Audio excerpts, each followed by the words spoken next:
Hola, ¿qué tal? ¿Cómo están? Muy buenas noches. Los saludo como todos los lunes. Soy Doris y estamos transmitiendo en vivo desde la cabina de Urus Radio su programa de la verdadera historia de México. Hoy estamos a 15 de enero de 2018 y pues algunos de ustedes ya saben que transmitimos desde la Ciudad de México. Así es que pues aquí estamos nuevamente y vamos a saludar al profesor Francisco Mendoza, que está aquí con nosotros, que bien saben ustedes que es quien nos narra nuestra historia de una manera amena. Y pues aquí vamos a saludarlo. Profesor, ¿cómo está? Buenas noches. Licenciada, buenas noches. Aquí haciendo mucho ruido porque estoy entrando a la cabina y apenas acomodándome. Pero muy buenas noches, con el gusto de estar con todos ustedes, amigos que nos escuchan. Con usted, licenciada, un lunes más de este año que recién inicia, licenciada. Así es, profesor.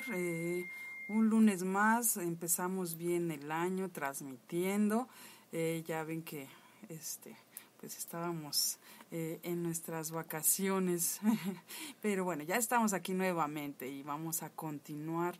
Y fíjense que este tema, cuando me comentó el profesor que iba a hablar precisamente de él, pues me dio mucho gusto porque es uno de los temas que ha salido después de esas pláticas que se dan después precisamente del programa.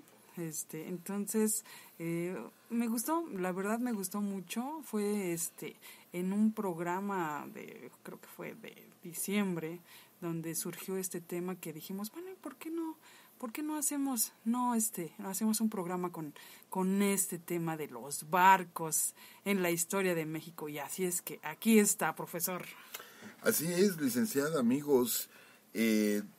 Normalmente, después de la transmisión, nos quedamos un rato platicando con la licenciada y empezamos esa ocasión a comentar datos curiosos sobre barcos en la historia de México. Y de ahí surgió la idea, ¿no? Pues tenemos el Novara, tenemos el Ipiranga, tenemos los barcos mexicanos, el Faja de Oro, Potrero del Llano, que su hundimiento provocó la entrada de México en la Segunda Guerra Mundial, en fin, muchos barcos que forman parte de la historia de México, y yo creo que esto nos va a llevar 2 programas, licenciada, porque tenemos muchos datos muy curiosos, muy, muy interesantes acerca de este tema. También el profesor me había comentado que, bueno, algo les iba a decir a ustedes acerca del programa pasado.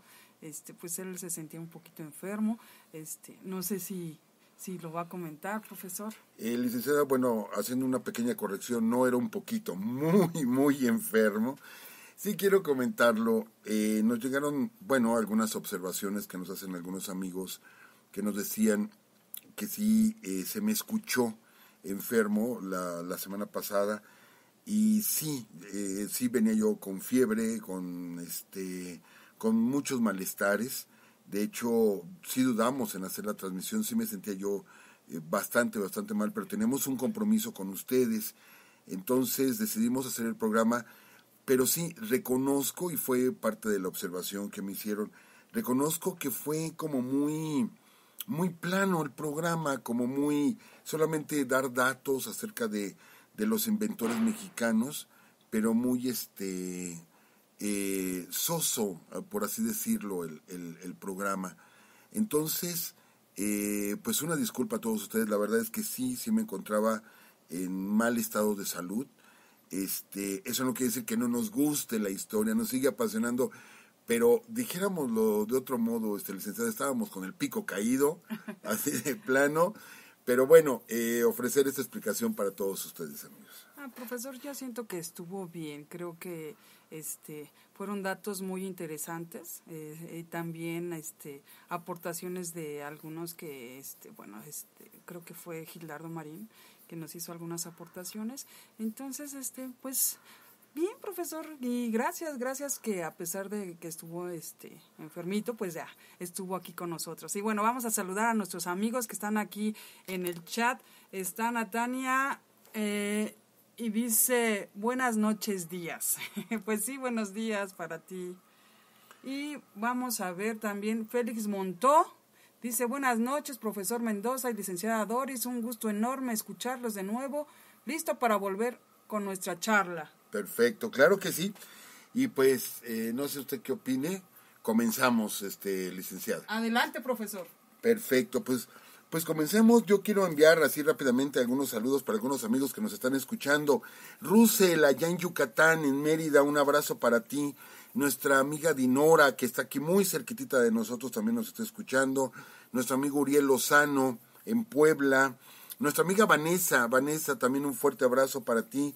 Y más amigos que nos están escuchando. Diego Cervantes, Enrique Leos, Toño Rodríguez, Héctor Hernández, y mencionar que nuestra amiga Marisela Ostoa, también sé que nos escuchas. Ella también, si mal no entiendo, está en Mérida, Yucatán, que nos hace propuestas para un programa hablando de las pintoras y escritoras mexicanas. Y me pareció un tema muy interesante, que claro que sí, con gusto lo vamos a preparar. Y pues entremos ya directamente a la temática. Los barcos en la historia de México, licenciada. Nosotros vivimos aquí en el altiplano, 2.400 metros de altura sobre el nivel del mar, y como que, hablemos de la Ciudad de México, como que lo que nos liga con el mar es el mercado de la viga, el mercado de pescados de la viga, es lo que nos viene ligando con el mar. Pero hay un dato muy curioso, muy curioso. Cuando empecé a preparar el programa y empecé a encontrar algunos datos, México tiene, ¿sí? Bueno, nos llegan saludos de Ricardo Torres, también de Ricardo Pérez, también nos envía saludos, nos envían likes, muchas gracias. Bueno, México tiene 11,200 kilómetros de litorales. Cuando yo hice un cálculo, dije, no, México tiene mucho litoral, la costa del Pacífico, la costa del Atlántico y la costa del Caribe, debemos de tener como unos 4,000, 5,000 kilómetros. No, tiene más de 11,000 kilómetros México de litorales. Somos de los países que más litorales tiene en el mundo. Entonces somos riquísimos en ese aspecto. Pero México no es un país que se haga notar por las cuestiones marinas. No estamos tan ligados al mar como otros países. ¿Qué podemos decir de Inglaterra? Pero bueno, Inglaterra es una isla, para donde quiera que vayamos vamos a encontrar el mar. Pero tenemos otros países como Italia, ¿sí? Con gran herencia marina. Grecia, no se diga Grecia. Los fenicios, allá en el Líbano, lo que es el actual Líbano, los españoles, los portugueses, los franceses, que es, digamos, tierra continental y que realmente se expandieron hacia el mar. Y sí, tuvieron alguna expansión al interior de sus continentes, pero su mayor expansión fue hacia el mar, y por eso hay tanta historia en el mar Mediterráneo, tanta historia en el mar del norte, en fin, tanta historia que los liga con el mar, porque son países marinos sobre todo. El caso de México es distinto. ¿Por qué? Porque, bueno, hablamos de Europa, donde las condiciones climáticas son difíciles, donde no se puede dar una agricultura, claro, ya ahorita con las nuevas técnicas sí, pero una agricultura hace 400, 500 años era muy incipiente, puesto que los climas son demasiado extremosos. México no, tenemos esa suerte, ¿sí? De la riqueza de nuestra tierra, de que todo lo que es el altiplano, todo lo que es el centro de México, pues es tierra fértil. Y tenemos zona pantanosa, y tenemos bosques, y tenemos lagos, y tenemos selvas, etcétera. En México lo que se siembre se da. Así de plano, lo que se siembre se da. Entonces, no miramos tanto hacia el mar, sino miramos hacia adentro del continente. Pero tenemos una herencia marina. Una herencia marina. Y aquí vamos a mencionar los datos que tenemos, que son muy interesantes. Por ejemplo, la primera expedición española a estas tierras de Francisco Hernández de Córdoba en el año de 1517, 4 años antes de Cortés, pues, de la conquista, lo primero que se topa Hernández de Córdoba cuando se está acercando a Yucatán, que todavía pensaban que era una isla, son canoas tripuladas, y comentan los escritores de la época que eran canoas largas de más de 20 metros, el cual llevaba entre 20 y 30 personas y se impulsaban por medio de remos. Vamos a aclarar esto porque en algunas versiones hacen algunos como dibujos y ponen a los mayas con canoas con velas. No utilizaban las velas, o no tenemos conocimiento que utilizaran un velamen. Simplemente eran con remos, pero son los primeros, el primer encuentro de lo que después sería México es en Yucatán, y es precisamente con gente en el mar. De hecho, se le conoce a los mayas de Yucatán, mayas de Quintana Roo, los mayas de la península, se le conoció como la Fenicia de América, porque eran excelentes marinos. Claro, ellos no tenían la posibilidad de construir grandes embarcaciones. Sus embarcaciones prácticamente eran de una sola pieza, del tamaño del árbol más grande que pudieran encontrar y que pudieran ahuecar, ¿sí? Ese era el tamaño de su barco. ¿Por qué? Porque no teníamos clavos, no teníamos herrajes para poder unir la madera y poder construir grandes barcos. Entonces el barco era de una sola pieza, era una canoa nada más, ¿sí? Pero que sabemos que había árboles bastante grandes. Entonces, es el primer encuentro que se da, es con marinos, ¿sí? Con gente del mar. Y bueno, ellos se comunicaban, los mayas, con las diferentes islas. Había un movimiento constante, y se han encontrado restos de cerámica maya en las costas de Centroamérica, inclusive hasta Panamá. Se han encontrado objetos con las características mayas, y se entiende entonces que bordeando la costa, los marinos mayas llegaron prácticamente hasta Colombia, ¿sí? Bordeando la costa. No se podían meter demasiado al mar, porque les digo, no eran grandes embarcaciones, pero sí podían ir costeando. Entonces había un comercio muy activo. Este comercio, daba la vuelta a la península de Yucatán, y había comercio en Campeche y en Tabasco, e inclusive se han encontrado restos de cerámicas, vasijas en la zona huasteca, a la altura de Tamaulipas. Entonces estamos hablando de que el comercio maya llegaba desde lo que es el río Bravo, o sea, Tamaulipas, hasta Panamá. Imagínense ustedes el movimiento de canoas, ¿sí?, que se daba bordeando la costa. Efectivamente eran grandes marinos los mayas. Por eso mismo es el primer encuentro que tienen los españoles en estas tierras.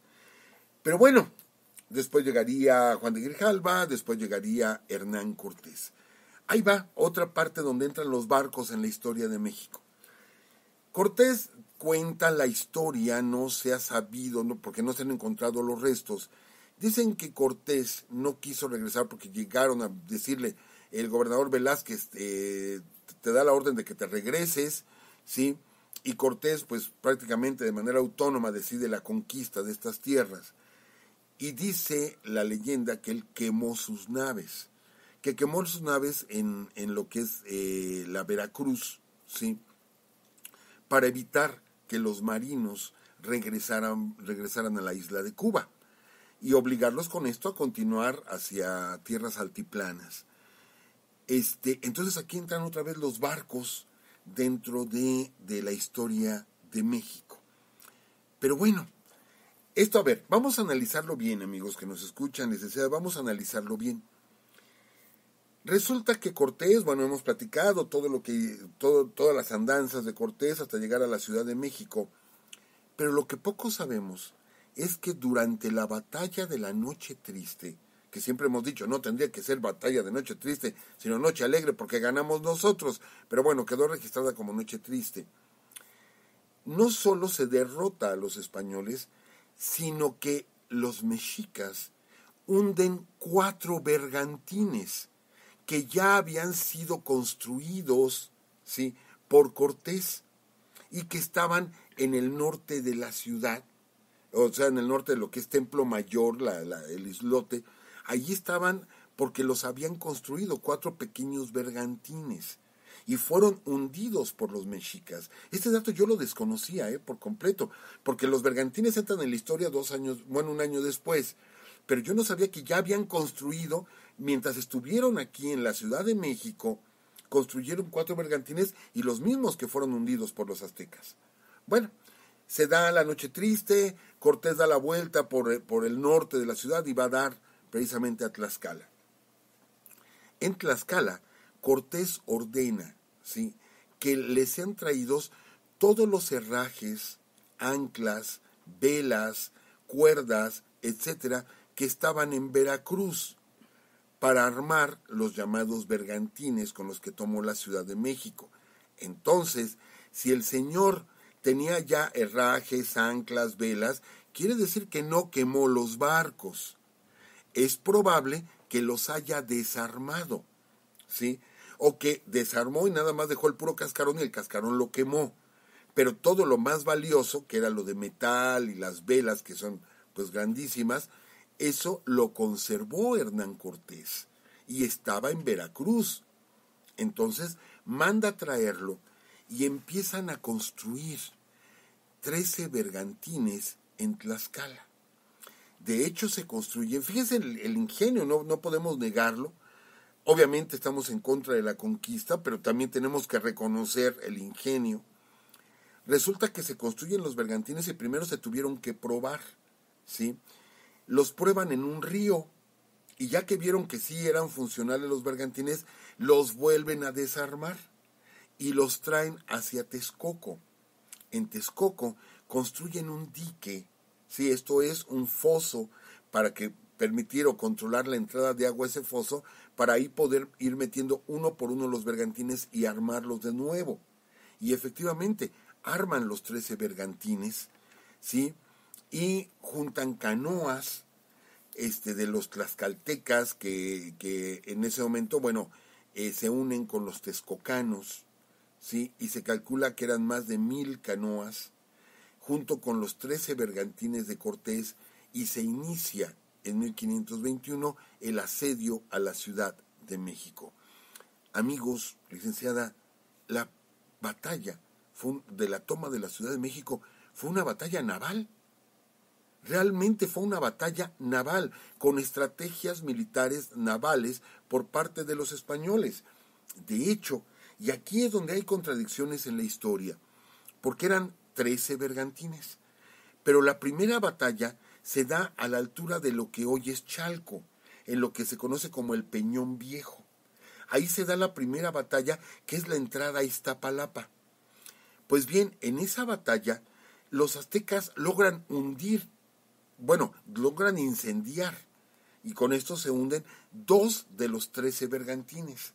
Mas, sin embargo, después se afirma que, se conservaron los 13 bergantines. A ver, perdón, pero es que les hundieron 2 ahí en Chalco, en el Peñón Viejo. Entonces hay contradicción entre los historiadores, pero los mexicas sí se enfrentaban directamente a los bergantines, y también ellos pelearon en las canoas, directamente en canoas. Por lo tanto, fue una batalla naval en agua dulce, no fue una batalla marina, ¿sí? No, porque no fue en el mar, pero es una batalla naval en agua dulce a 2.400 metros sobre el nivel del mar, pero la toma de la Ciudad de México se hizo por medio de barcos, ¿sí?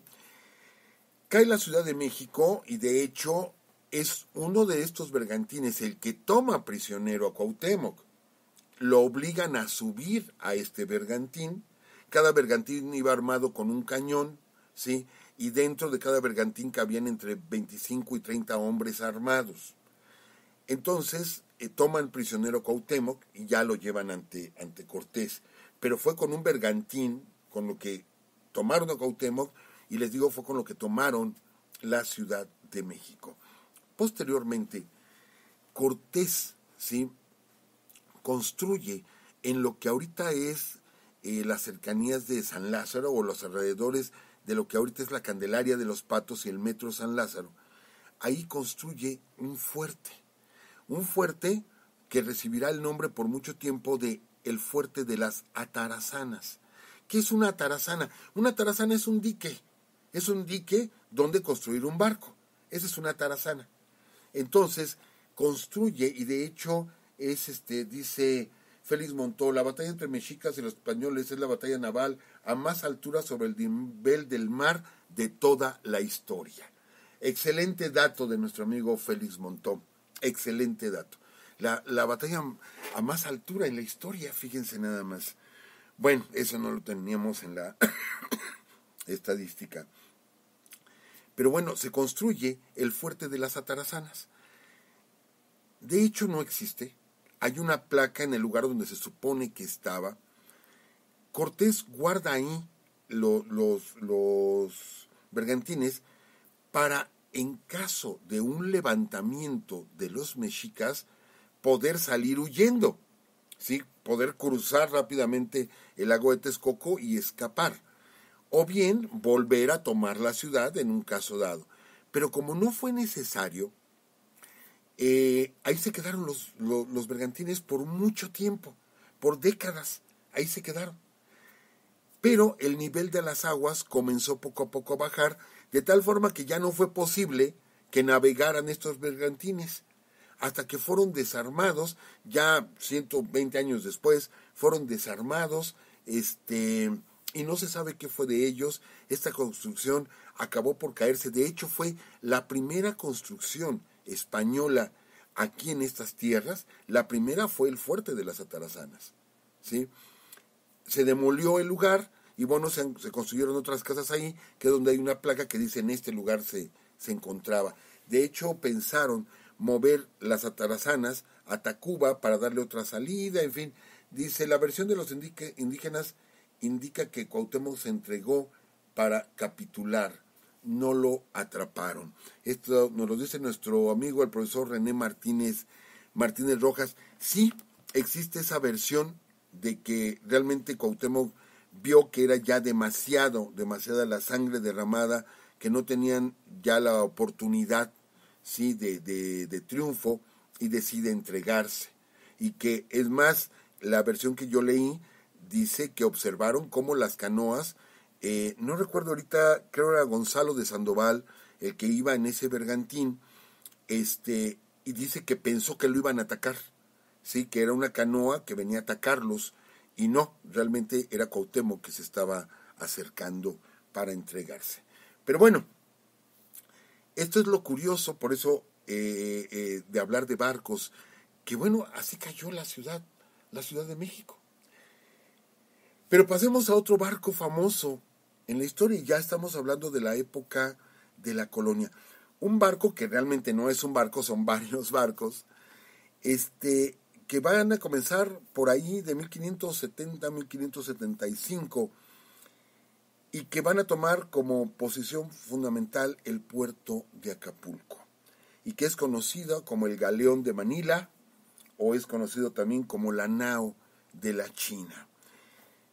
Es importantísimo en la historia de México, importantísimo porque hace un lazo entre estas tierras y el lejano oriente. Esto iba a influir mucho en la historia de México. A veces no vemos la magnitud de este tipo de hechos. Les pongo un ejemplo.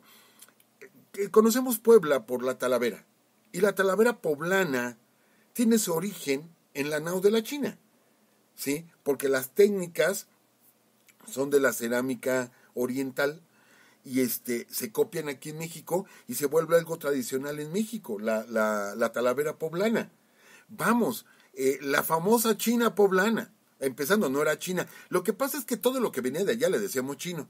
Todo lo que tenía ojitos rasgados, lo digo con todo respeto, le decíamos que era chino. Y bueno, puede ser coreano, japonés, puede ser de Singapur, de Vietnam, etcétera, etcétera. Y resulta que la China poblana, ¿sí?, no era de origen chino, sino era hindú, era una princesa, es capturada, luego es vendida como esclava, llega a estas tierras, llega en la Nao de la China, ¿sí?, y es tomada como servidumbre, aunque después quien la tomó se casó con ella, se enamoró de ella, pero ella traía un traje muy colorido al estilo hindú, ¿sí? Y el traje decidió ella ponerle emblemas pues más, de estas tierras, y se convirtió en la famosa China poblana, Sí, que por cierto tuve la oportunidad de conocer su casa alguna ocasión que estuve en Puebla. Está ahí la placa, aquí vivió fulanita de tal, la china poblana. Bueno, pues ella llegó en la nao de la China. Por eso les digo, es importante por todo lo que cambia en nuestra cultura o cómo se va dando esta mezcla de culturas. Por ejemplo, en el año de 1595, en ese barco, fíjense lo importante que es, o en esa expedición que se hacía todos los años, viaja San Felipe de Jesús. Precisamente él se embarca, él era un fraile franciscano, se embarca en la nao de la China para ir a evangelizar el Oriente. Pero resulta que uno de estos barcos zozobró ya en tierras del Japón. A ver, es que me faltaba explicarles esto. La nao de la China los galeones llegaban hasta la isla de Guam. O sea, iban directitos hasta la isla de Guam. Ahí en la isla de Guam era donde tomaban agua fresca, alimentos, porque no podían hacer el viaje hasta las Filipinas de un solo jalón. Entonces era donde conseguían más, como dijéramos, pues elementos para continuar su viaje, y de ahí se iban a las Filipinas. Las Filipinas son bautizadas así en nombre de Felipe II, ¿sí? Y de ahí de las Filipinas zarpaban hacia el Japón, aunque el comercio se hacía en las Filipinas. Hasta ahí llegaban los comerciantes de toda esa región para vender la plata mexicana. Mucha de nuestra plata fue a dar precisamente a las Filipinas y fue a dar a Oriente, porque con eso se pagaban los productos que se compraban ahí. Pero ¿qué creen? Que no había regreso. Las corrientes marinas llevaban los barcos hasta Guam y las Filipinas, pero no había posibilidad de regreso. Estuvieron por muchos años buscando cómo regresar, cómo encontrar una contracorriente, ¿sí?, para poder regresar a estas tierras. Y resulta que la única manera fue de las Filipinas subir hasta el Japón, y del Japón todavía subir más para encontrar una corriente marina que los llevaba por el norte del Océano Pacífico, y venían a dar a la altura de San Francisco, sí, ya pegado lo que ahorita es Canadá. Por allá venían a salir los galeones españoles. O sea, daban una vuelta por todo el norte del Pacífico. El viaje de ida era de 7 meses y el viaje de vuelta era de 1 año, ¿sí? Entonces se venían costeando, ya los barcos bajaban y venían costeando desde San Francisco y pasaban por San Diego, por Los Ángeles, todo lo que es la península actualmente de la Baja California, hasta llegar a Puerto Vallarta, Mazatlán, etcétera, hasta llegar de nuevo a Acapulco. Imagínense el viaje, era tremendo el viaje de la nao de la China. Pues bien, en uno de estos viajes llegan hasta las Filipinas, hacen el comercio, y San Felipe de Jesús va hacia el Japón, pero uno de los barcos zozobra, son tomados prisioneros estos frailes franciscanos y son torturados y muertos a flechazos, y es considerado pues el primer santo mexicano, San Felipe de Jesús, y precisamente viajó en la nao de la China, ¿sí? Otro detalle curioso que poco conocemos, se empieza a dar la relación entre el virreinato de la Nueva España y Japón, ¿sí? En ese tiempo conocido como sí ya era Japón, iba a decir otro nombre, pero no, sí ya era Japón. Y en 1600, tengo por ahí el dato, creo que fue 1625, poco antes de la inundación de la Ciudad de México, viene una delegación japonesa a México en el viaje de regreso de la nao de la China. Viene a México, pero ¿qué creen, amigos? Esto es extraordinario el dato que encontramos. Esta delegación es de samuráis. Esos samuráis, esos guerreros japoneses con armadura, con esas espadas curvas, y que, caramba, cómo nos inspira el respeto los samuráis por su filosofía, ¿sí? Hacen un viaje, es un grupo grande, no pude encontrar el dato, solamente estuve leyendo que era un grupo grande que llegó a México en esta misión de paz, ¿sí? Y de amistad entre Japón y España, visitando estas tierras, y visita muchos lugares, entre ellos la misma Ciudad de México. Al parecer, tengo por ahí un dato de que visitó Valladolid, lo que hoy es Morelia, visita Ciudad de México, visita la ciudad de Puebla, y después regresarían a Acapulco para tomar de nuevo la nao de la China y regresar, ¿sí?, a su tierra, a Japón. A mí me parece increíble estar hablando de que en 1625 había un grupo de samuráis aquí en México. Es algo que creo que no le hemos dado como que mucho seguimiento. Todavía existía esa casta, ¿no? La casta de los samuráis en Japón. Pues bien, la nao de la China, insisto, nos trae marfiles, nos trae sedas, nos trae infinidad de productos de Oriente.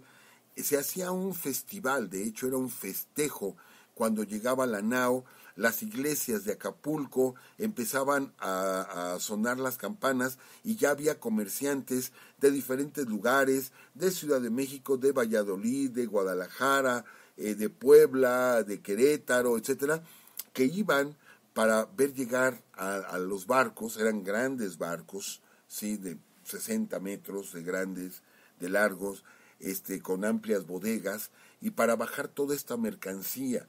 Entonces, muchas de nuestras damas aquí en México, pues se vestían con telas de Oriente, ¿sí? Las casas se adornaban con jarrones, con ¿cómo se llama? Platos, vasos, tazas, ¿cómo se llama? Vajillas. Sí, con vajillas. Hay una exposición permanente muy interesante en Tepozotlán, en el Museo del Virreinato de Tepozotlán, de mucho arte que llegó con la nao de la China, que los invitamos de veras, si tienen la oportunidad de ir ahí a Tepozotlán. Y bueno, fue fundamental para nuestra cultura, el intercambio por 250 años, que duró el comercio, ¿sí?, en esta ruta tan larga entre la Nueva España y Filipinas y el Japón, ¿sí? Es una ruta de 250 años, insisto, muy larga. ¿Dónde termina la nao de la China? ¿Dónde termina?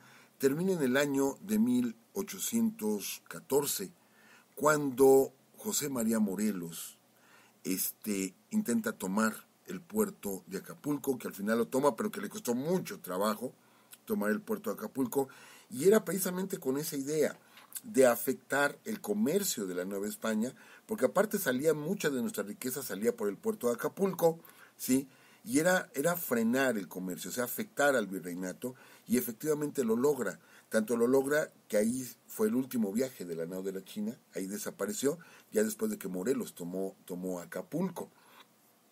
Pero entramos en otra parte de la historia, y otro dato muy curioso que encontramos es que igual en 1814, esto yo desconocía de José María Morelos, lo confieso. José María Morelos le da la orden al general Guadalupe Victoria de que tome algún puerto en el Atlántico para que por ese puerto pueda llegar armamento e implementos de guerra, ¿sí? Porque Morelos tenía agentes en los Estados Unidos. Entonces, Nueva Orleans era como que el puerto principal en el Atlántico de los Estados Unidos, y se podía comprar armamento, pero no había oportunidad de desembarcarlo. Entonces, por eso Morelos le da la orden a Guadalupe Victoria hasta de un puerto en el Atlántico, ¿sí? Acuérdense, amigos, que les hemos explicado que mucho de todo esto es la guerra entre Inglaterra y España. Entonces los Estados Unidos iban a apoyar que nosotros nos independizáramos para con esto restarle poder a los españoles. Y efectivamente, Guadalupe Victoria logra tomar un pequeño puerto 50 kilómetros al norte de Veracruz, donde empieza a llegar armamento que se compraba en los Estados Unidos.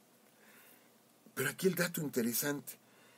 Ahorita se me fue es Elí o Felí, algo así.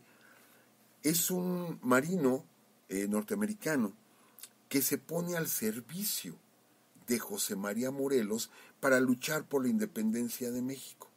Pero ni siquiera se conocieron, sino que él en Nueva Orleans decide armar una pequeña flota, ¿sí?, de fragatas y venir a pelear por México. Yo les prometo que voy a darle seguimiento a toda esta información, porque son datos que apenas encontré. Y bueno, tiene un enfrentamiento con una fragata que él le puso por nombre La Patriota. Tuvo un enfrentamiento con fragatas españolas, con una fragata española, a la cual derrota. Pero como no había posibilidad, o sea, no podían fondear las fragatas que venían a apoyarnos, no podían fondear porque las hubieran atacado inmediatamente, vienen, atacaron y se llevaron esta fragata que tomaron de los españoles, se la llevan a Nueva Orleans. ¿Quién lo iba a decir?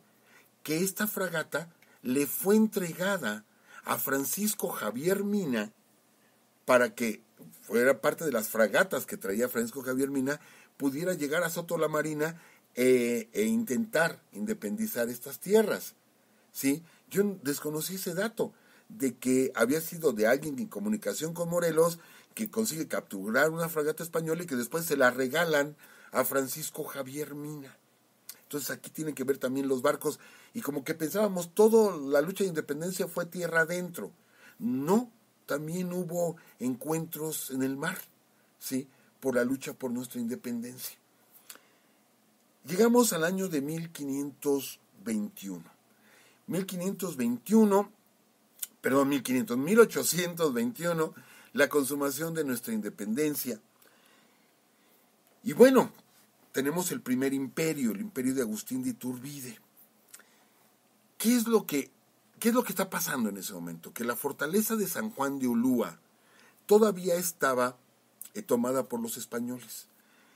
Cuando O'Donoghue acepta la independencia de la Nueva España, y surge México, Imperio Mexicano en ese momento, hay 200 hombres en San Juan de Ulúa.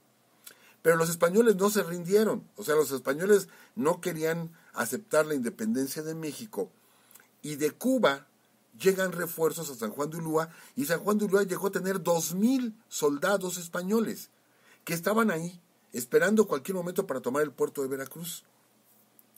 Y México no tenía marina de guerra, ¿sí? Con la caída de Morelos, estas fragatas pues ya no entraron en lucha. Entonces, Agustín de Iturbide decide, ¿sí?, el tener una marina de guerra en México para poder tomar San Juan de Ulúa y después, ¿sí?, porque digamos, tenía ese fuerte España, pero ¿de dónde estaban llegando los pertrechos? De Cuba. Después poder tomar Cuba y anexar Cuba al Imperio Mexicano. Esto ya lo habíamos platicado, que el tiempo en que más territorio tuvo México, 5 millones de kilómetros cuadrados, fue el tiempo de Iturbide, ¿sí?, que inclusive Centroamérica pertenecía al imperio. Pero bueno, no lo pudo realizar Iturbide. Todavía sigo un poco enfermo. Fue muy rápido, duró muy poco tiempo el imperio, y es Guadalupe Victoria, siendo ya presidente de México, cuando se logra la derrota, ¿sí?, de los españoles en San Juan de Ulúa, con Sáenz de Baranda, logra la captura, teniendo ya los primeros barcos armados mexicanos. O sea, surge ya lo que sería la Marina Mexicana o Marina de Guerra Mexicana. Entonces, el último enclave español aquí, que era una isla, es derrotada precisamente por barcos, ¿sí? Entonces, de nuevo los barcos aparecen en la historia de México. Y decía, se nos está yendo así como que muy rápido el tiempo, sí. Creo que hay varios comentarios. ¿Sí? ¿Estoy en lo correcto? De hecho ya los dijo, profesor, pero sí, ya se nos está yendo el tiempo. Ya, porque, bueno, la semana que entra empezaremos hablando directamente de la Guerra de los Pasteles, de la cual ya hemos platicado aquí, 1838, y que, bueno, todos los puertos mexicanos en el Atlántico todos los puertos fueron tomados, ¿sí?, por la Marina francesa, que era una marina muy poderosa. Y después sería 1847, cuando los puertos mexicanos del Pacífico y del Atlántico fueron tomados por las tropas norteamericanas. Y vamos a platicar de varias batallas que no se conocen y que fueron en el mar o en defensa contra barcos que nos estaban invadiendo durante la guerra con los Estados Unidos.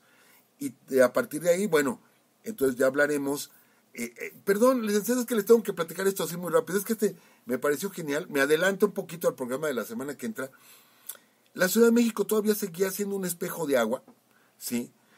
Y bueno, la Ciudad de México tenía canales, y en México navegaron en el lago de Texcoco barcos de vapor. Barcos de vapor navegaban y unían por medio de canales a La Viga, Iztapalapa, Chalco, Xochimilco, etcétera, etcétera. Les platico rápido esta anécdota. Después de que ya se van los franceses, estamos hablando de 1868, invitan al presidente Juárez a que haga un viaje, ¿sí?, en uno de estos barcos de vapor. Se sube en el canal de La Viga, pero este barco de vapor da 6 vueltas antes, llevando gente y todo esto, hasta que invitan al presidente Juárez que se suba a este barco de vapor. Se sube el presidente Juárez y apenas había avanzado algunos metros en el canal de La Viga, cuando el motor de la caldera explotó de este barco, destruyendo prácticamente al barco. Afortunadamente Benito Juárez pues no le pasó nada, ¿sí? Pero el comentario que hizo Ignacio Manuel Altamirano decía, hubiera sido irónico que este hombre, que ha sobrevivido después de tantos atentados, después de tanta guerra y todo, ha sobrevivido, y que hubiera terminado sus días ahogado en el lago de Texcoco, claro. ¿Sí? Entonces, de todo esto y más vamos a platicar, insisto, del Novara, del Ipiranga, de varios barcos en la historia de México para la próxima semana, licenciada, bueno, amigos. Profesor, se nos está yendo el tiempo, no queremos que cortar como la semana pasada, que nada más dijimos adiós. Así sí. Bien rápido nos dice nuestra amiga Natania, dice, ¿cuál es la historia de las trajineras? Sí, es cierto, sí tengo que mencionar las trajineras, claro que sí, para la próxima semana. Bueno, tenemos varios comentarios que nos han llegado por medio de YouTube. Dice Alex López, dice, antes que otra cosa suceda, les mando un caluroso abrazo y una felicitación. No duden que su labor es muy importante para una sociedad que no tiene identidad nacional. Solo nos acordamos que somos mexicanos. Híjole, se me cortó. Ay, fue en Grandes Inventores Mexicanos, profesor. Pero, bueno, te agradecemos tu comentario. Vamos a ver que, bueno, sí me faltó aquí un poquito. Vamos a ver también Daniel Gómez dice, se perdieron esos estados, pero tarde que temprano se recuperan o seguirán siendo de México porque están poblados de mexicanos. Fue en el programa de a 170 años de la intervención norteamericana. Y bueno, también tenemos un comentario de ¿cuánto nos queda, profesor? 54 segundos. Dice Luis Rodríguez, dice, hola, saludos desde Nueva York, Poughkeepsie para ser exactos. Dice, saludos a Carlos Rojas, a Luis Rodríguez y a Pedro Olmos, que los escuchamos en el trabajo todos los días. Escuchamos los podcasts viejos. ¿Qué dice?